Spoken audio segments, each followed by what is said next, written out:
Hello and welcome. I'm Chris Ryan. I'm Andrea Urban. And this is All Access Sports, your source for local sports. Big day today. It's October 25th, Halloween, right around the corner next Monday. And you know what's also right about well? Yeah. It's rivalry week. What a fantastic weekend to be had. You have some also high school playoff football Friday. Just a weekend. Friday, Saturday, not Sunday, nothing happening there. Monday, Halloween. Fantastic. What a week we have coming up. Let's get started. Yes. Okay, we've got soccer, a little soccer action. Started up last week, district play. Hazlitt Vikings soccer opened up against Owasso. Unexpectedly tight at 1-1 for much of the second half. Hazlitt senior Brian Coscarelli drives for an opening, but a dive save just within the reach of the goalkeeper. A few minutes later, the Vikings with another opportunity. Coscarelli takes it himself, shows off his moves, and finishes with a sliding chip shot to the back right corner. 2-1 Vikings. What would be a chippy one? Things boil over near the end. Hazlitt not too pleased with its focus or play in a game that nearly got away. Our assistant coach, Tommy, and Coach Tosan just talked about, why we're here, as individuals and most importantly as a team. I just ended and I told the guys, let's improve and let's play for the guys that we love. And this is the best. Honestly, all three of us, if you ask us, we'll say the same thing. This is the best, group of guys we've ever had here at Hazlitt, and because they work, they're unselfish, and I thought tonight we're more individualistic than collective. So we have to go back to being ourselves. The team gathered together for about 15 minutes or so after this one, talking about how they could not play like this again. Unfortunately, Wednesday night, the team would travel to DeWitt and lost 1-0 in the district semis. So, a memorable season for the Hazlitt soccer team comes to a close. Darius loved that team, his favorite team he's ever coached. He said it. He continues to elevate the culture in Viking country, so you can expect to see one heck of a competitive group next year as well. Hazlitt Volleyball, let's stick with Hazlitt. Hazlitt Volleyball has also looked for a win last week, but the Vikings are still in regular season play. After a tough 3-1 loss to St. John's a couple weeks ago, the Vikings traveled to DeWitt and tried to turn their luck around. It was a close first set, but the Panthers took it 25-22. Digs like this one from Jordan Valley, playing libero for the first time, kept Hazlitt in the game, but mistakes like spiking it out of the line gave DeWitt a set 25-12. Senior night was the motivation for the Panthers, and while Hazlitt played tough, the mistakes overshadowed them. The first game, we had 17 errors, so unforced errors, so we need to make sure we take care of the ball at all times. They came out the second and third game, and they did what they needed to do and executed the game plan. Hazlitt's always a big rival of ours, so it's nice to get a win for them. After the game, DeWitt congratulated senior Lexi Norman for 1,659 career kills.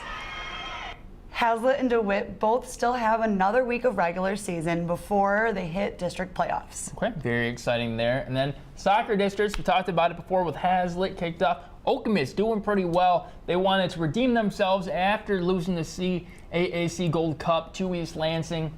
So back to the Chiefs, hosted Kalamazoo Loy Norix in the first round of districts. After a scoreless first half, Ben Meshke was able to score on a header off a corner kick in the 56th minute, keeping Kalamazoo Loy Norix to only 2 shots in the second half. Okemos' second goal comes in the 72nd minute when Alex Thornburg sees Andre Otswarik in the center. Otswarik receives it. His first attempt gets tangled with the defender. He shuffles to the right and he curves it to the left of the net.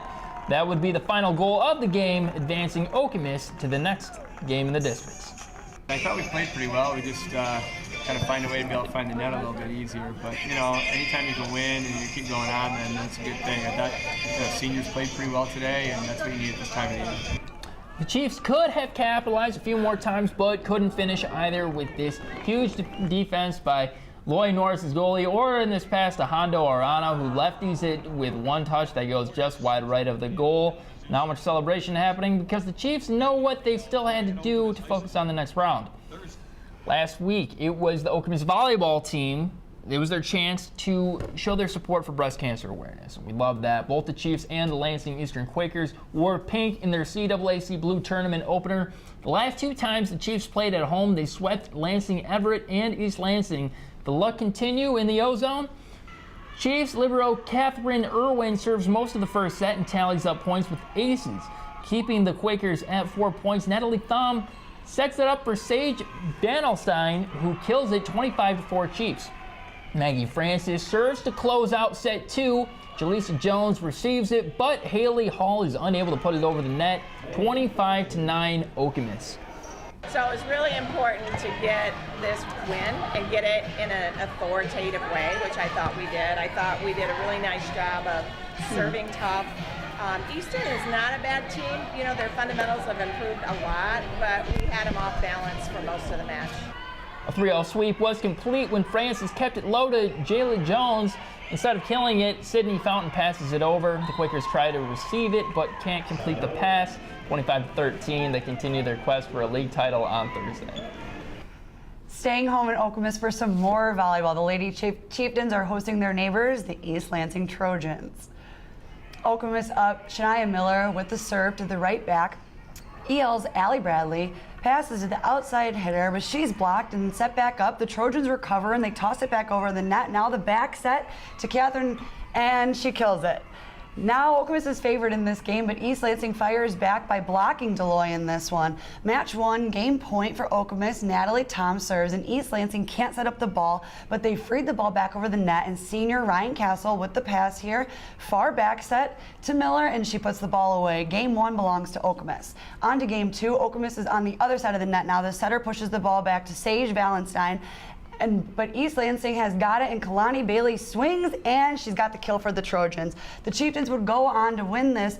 They go on to outplay the Trojans, and the setter now is passing to the outside, and senior Ryan Castle as the kills the ball, and Okemos takes this one 3-0 over East Lansing.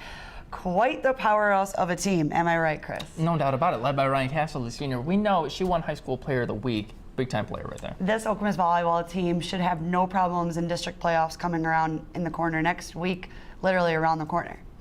Well, coming up next, we've got a preview. As we said before, rivalry week, Michigan versus Michigan State. Maybe not the game that it's usually built up to be, but it hasn't really been in the past with Michigan State taking a lot of those victories.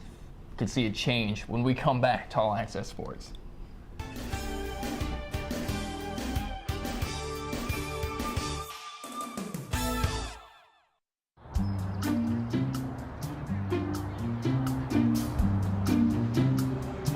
Don't worry, 74 people were picked before me in the NFL draft. To fight childhood obesity, United Way and the NFL are helping kids play at least 60 minutes a day.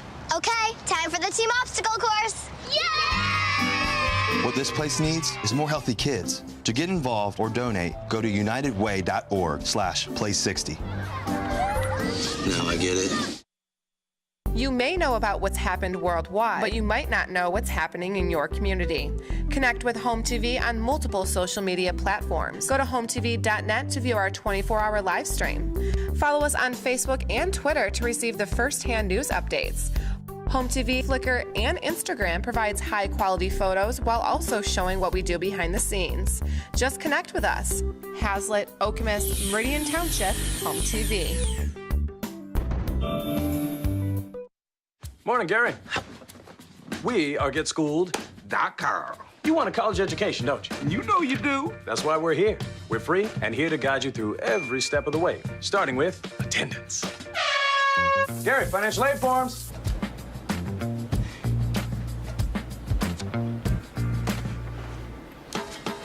Picking a college, man. You and us. We go together like tacos and Tuesday. And I love tacos. Go to GetSchooled.com.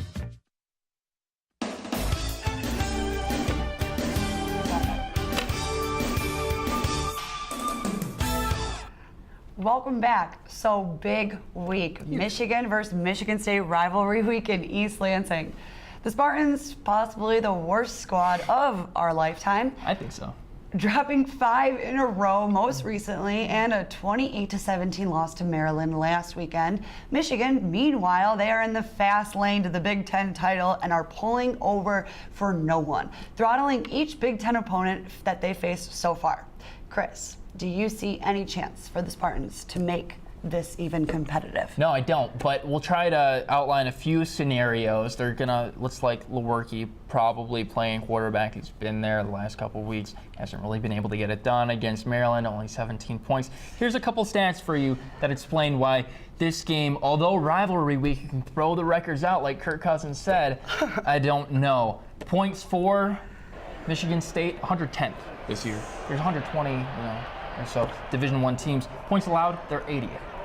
Michigan, points for, they're third with 48.7 points per game, a score that State would only dream about this year. And then first, giving up only 10 points per game. Now, they haven't really left the big house too much, but you can't just see them becoming a completely different team once they enter East Lansing. They're going to still have a lot of fans there. It is the Michigan State game. Right. Some Michigan State fans notoriously selling their to some Michigan fans.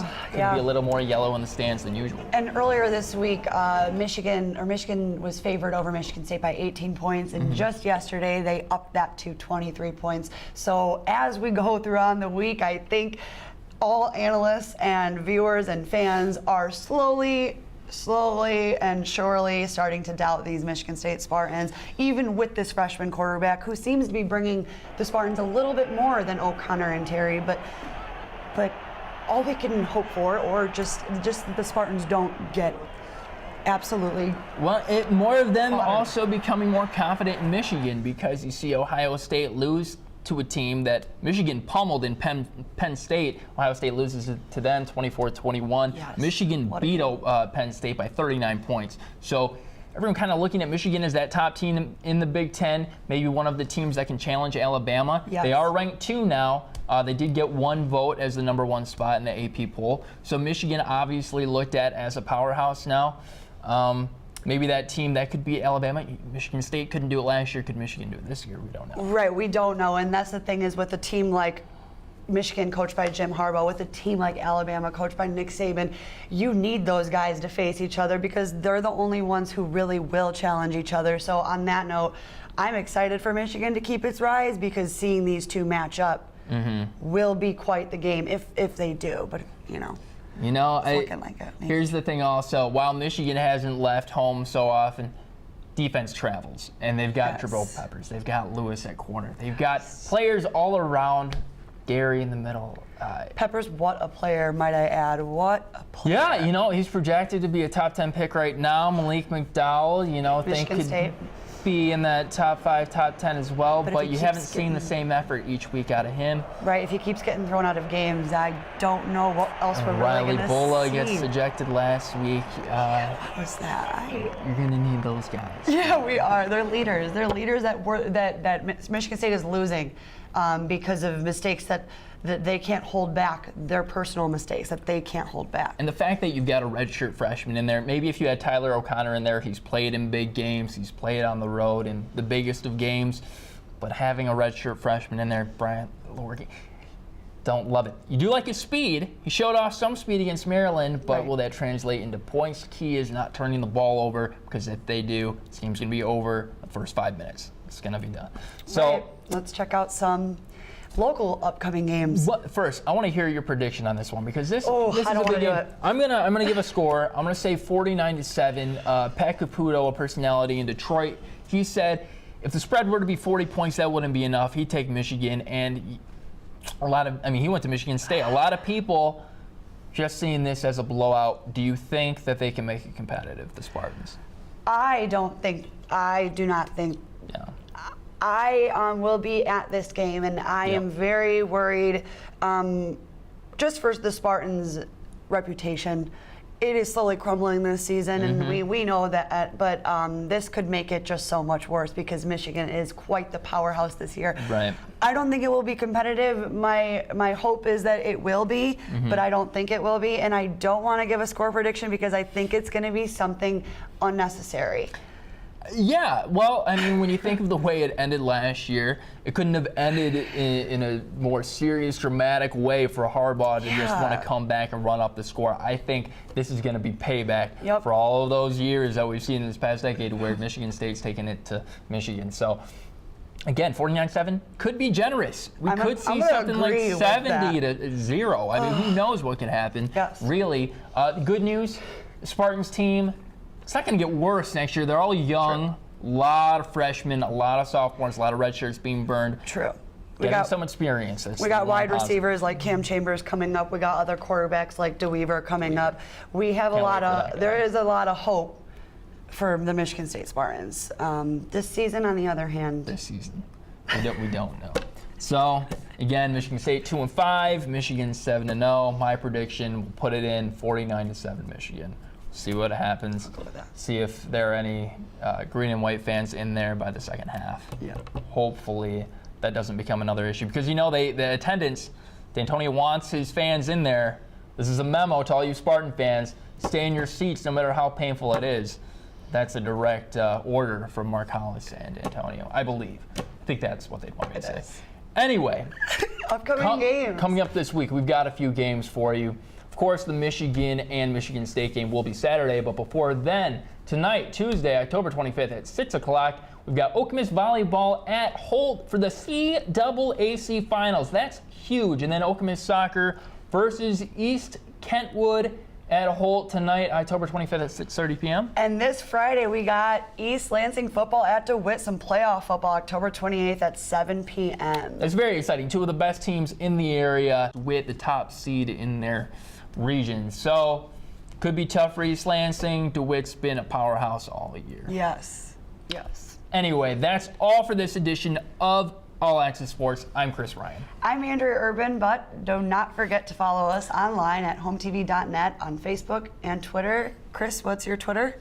My Twitter at HOMTVChris. Very complicated, but please don't forget it. I'm at HOMTV Andrea. Thanks, guys. Thanks for watching, and we will see you next time.